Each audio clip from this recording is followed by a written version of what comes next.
dal leen ak jàmm mbokki internautes yi ñuy safoo di seetaan Buzz SN TV ñu daal di àddu wax lu ñeel borom def gis di wóy ci turu Cheikh Bara Ndiaye nekk ku ñu ràññee lool ci Sénégal à travers analyse yi nga xamante ne ñi rek mi ngi koy amal yu pertinente chronique yi nga xamante ne ñi rek mi ngi koy def moom mi leen nag di Cheikh Bara Ndiaye daal di ne yëkki ay kàddu jëmale ko ci procès bi dox diggante masseuse bi gën a siiw ci Sénégal di wóy ci turu Adji Sarr ak yi nga xamante ne ñi rek moo di njiitul Pastef di Ousmane Sonko gannaaw ba nga xamante ne ñi nag ma ngay jagleel kële di Adji Raby Sarr ay kaddu di ko xamal ni rek sa avocat bile di wuyoo ci turu maître El Hadji Diouf dawandoowul sax ak ñi nga xamante ne ñi rek ñoo di avocat yu Ousmane Sonko ndaxte rek moom mi leen di maître El Hadji Diouf musul taxaw ak ñi nga xamante ne ñi rek ñoo di avocat yu Ousmane Sonko di jokkalante ak ñoom kaddu maanaam avocat yu Ousmane Sonko xajuñ ci kaw ki nga xamante ne ñi rek moo di maître El Hadji Diouf loolee nag du samay kaddu ay kaddu yi ki nga xamante ne ñi rek moo di borom def gis la di Cheikh Bara Ndiaye di ko xamal ki nga xamante ne ñi rek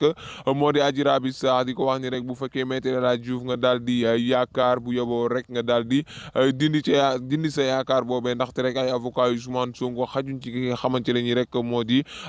kële di maître El Hadji Diouf waaye kële di Cheikh Bara Ndiaye yemul ca loolee daal di nay adduwaat ci li nga xamante ne ñi rek moo di plainte bi nga xamante ne ñi rek Adji Raby Sarr daal di na ko bëggoon déposé daal di ko koy teg ci noddam gannaaw ba nga xamante ne ñi rek nee na kële di Cheikh Bara Ndiaye da ko daal di tuumaal maanaam da ko waxal loo xamante ne ñi rek defu ko maanaam li nga xamante ne ni moo diffamation mu ni da ko bëggoon daal di plainte Cheikh Bara Ndiaye di wax ni rek xanaa koo xamante ne ñi rek xam nga ko moom ngay plainte wala sax booy plainte ni day fekk nit kookee